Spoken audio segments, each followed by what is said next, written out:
Pagod sa muka, oy.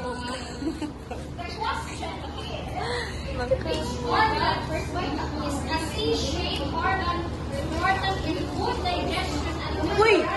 temporary food storage. A. Small intestine. B. Large intestine. Or C. Stomach. Again, the question.